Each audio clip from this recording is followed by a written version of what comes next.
Quick honesty first, because you deserve it. Everything in this video is based on public research, testing standards, and my own opinion from years of reading labels. I'm not here to tell you a specific company is poisoning you.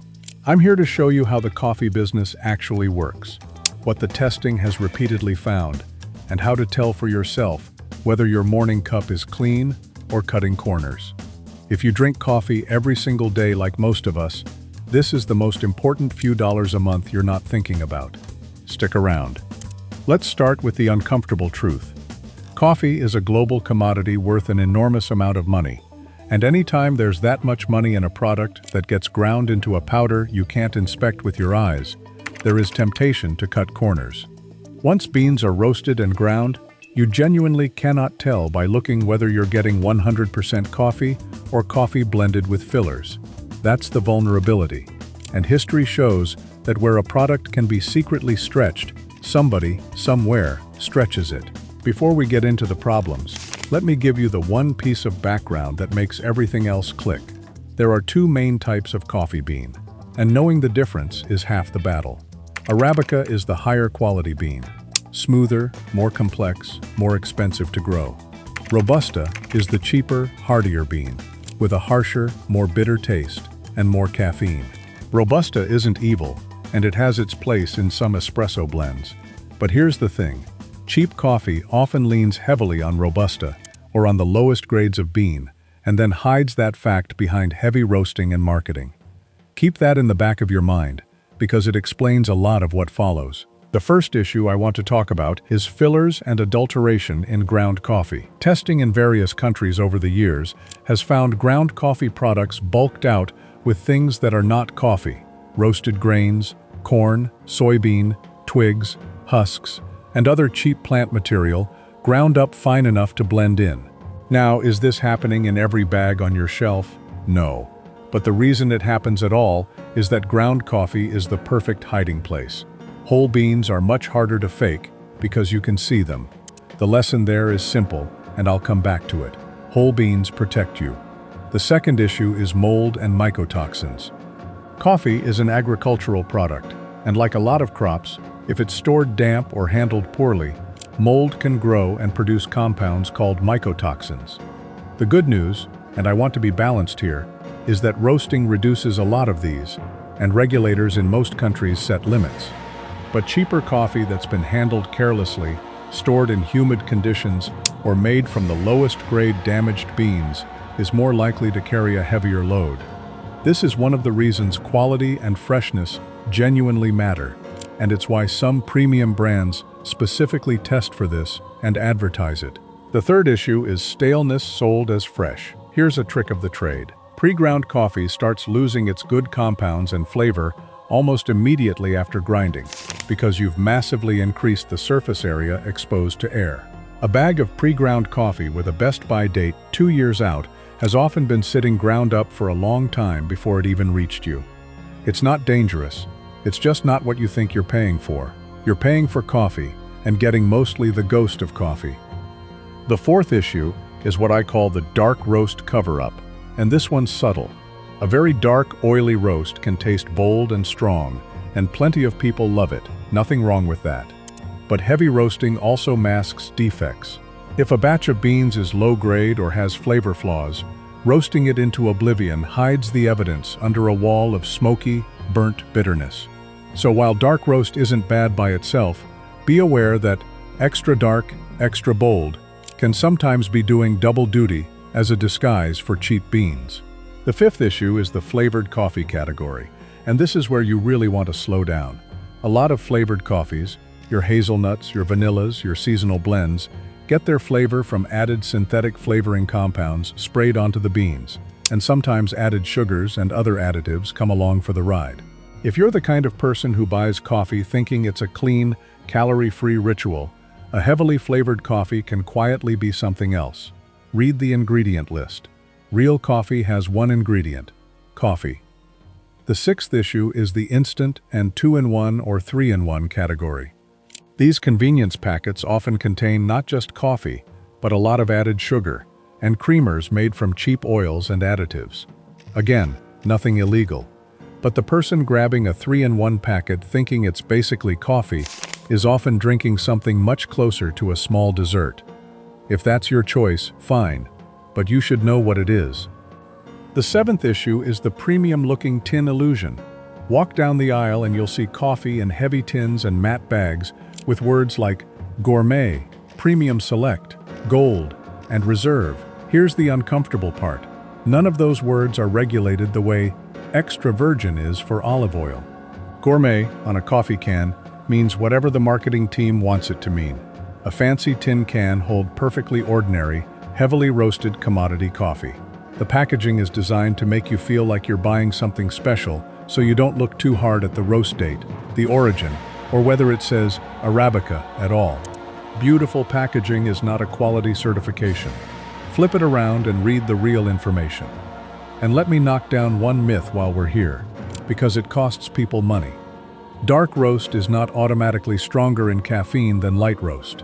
In fact, by some measures, they're very close, and lighter roasts can even edge out darker ones. People pay up for extra bold, maximum strength, dark roasts, thinking they're getting a bigger caffeine hit, when mostly they're getting a more burnt flavor. Strength of taste and amount of caffeine are two different things. Don't let the word bold empty your wallet. And let me quickly address decaf, because people ask. Decaf coffee has had most of its caffeine removed, and there are different ways to do that. Some using water and natural processes, some using chemical solvents. Neither is a health emergency, but if you specifically want to avoid the solvent methods, look for decaf labeled water process or Swiss water process. Transparency there is a good sign of a quality-focused roaster. Now let me give you the red flags you can act on immediately. Red flag number 1. Pre-ground coffee with a far-off best-by date and no roast date. If they'll tell you when it expires, but not when it was roasted, that's a hint about what they'd rather you not think about. Freshness is the whole game in coffee, and roast date is the honest number. Red flag number 2. Suspiciously cheap ground coffee. Real coffee has a real farming and shipping cost. When a ground product is dramatically cheaper than everything around it, ask what made it cheap. Sometimes it's a legitimate sale. Sometimes it's grade, or filler, or age. Red flag number 3. Long ingredient lists on something that should have one ingredient. Plain coffee should just be coffee. If you flip the bag and find a paragraph of ingredients, you've wandered out of the coffee aisle and into the flavored additive aisle without realizing it. Red flag number 4. Vague origin. Product of multiple origins or no origin at all can be fine for a budget blend, but the best coffees usually tell you where the beans came from, because the origin is a point of pride, not something to hide. Red flag number 5. The word natural flavors on a flavored coffee. That phrase can cover a wide range of added flavoring compounds. It's not automatically bad, but if you thought you were drinking pure coffee, that phrase means you're not. Now for the fair part, because I don't want you walking away thinking all coffee is a scam. It isn't. Great, clean, honest coffee is easy to find once you know what you're looking for. Here are the 5 cleaner categories I steer people toward. Cleaner pick number 1. Whole bean coffee that you grind yourself. This single change fixes an enormous number of problems at once. Whole beans can't be secretly filled with corn and twigs because you'd see it. They stay fresh far longer than pre-ground. And grinding at home means you're drinking coffee at its peak instead of its afterlife. A cheap grinder pays for itself fast, and honestly, it's the single biggest upgrade most people can make to their daily cup. Cleaner pick number 2. Coffee with a visible roast date. Not a best-by date, a roast date. When a roaster prints the day it was roasted, they're telling you they expect you to drink it fresh and they're proud of it. That transparency is a very good sign, and it's rare enough that it filters out a lot of the junk automatically.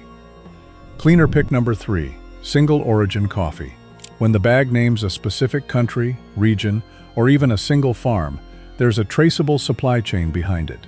That traceability makes filler and fraud far harder, and it usually means someone cared about quality along the way. You'll also start to notice you actually prefer certain origins once you can taste them clearly. Cleaner pick number 4. certified coffee from reputable third-party programs. Genuine independent certifications add a layer of oversight to how the coffee was grown and handled. It's not a magic guarantee of great taste, but it's real accountability, instead of a pretty picture on the front of the bag. Cleaner pick number 5. Brands that test for mold and mycotoxins and are transparent about it. A growing number of quality-focused coffee companies specifically test their beans and publish the results. You're paying a bit more, but you're paying for actual testing instead of a marketing promise, and that's exactly the kind of trade I like. Before I wrap up, one quick word on storage, because you can buy great coffee and then wreck it at home. Keep your beans in an airtight container, away from light, heat, and moisture. Don't store them in the fridge or freezer for daily use. The temperature swings and condensation do more harm than good for coffee you're drinking within a few weeks. And buy in amounts you'll finish while it's fresh, not a giant tub that goes stale halfway through. So here's your simple game plan. Switch to whole beans if you possibly can. Look for a roast date, not just a Best By date. Favor coffee that names its origin. Read the ingredient list on anything flavored. And treat a shockingly low price as a question, not a gift. And let me leave you with the mindset, because it's the thing that actually matters. The reason corner cutting exists in coffee isn't some cartoon villain twirling a mustache. It's that ground coffee is easy to stretch, staleness is invisible, dark roast hides flaws, and most people never notice.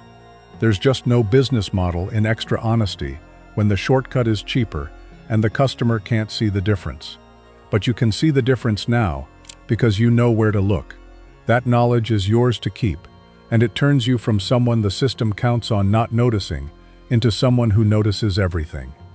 If this changed how you'll look at that shelf tomorrow morning, hit subscribe, because that's what this whole channel is about, the truth behind the everyday things we buy on autopilot. Thanks for watching, and I'll see you in the next one.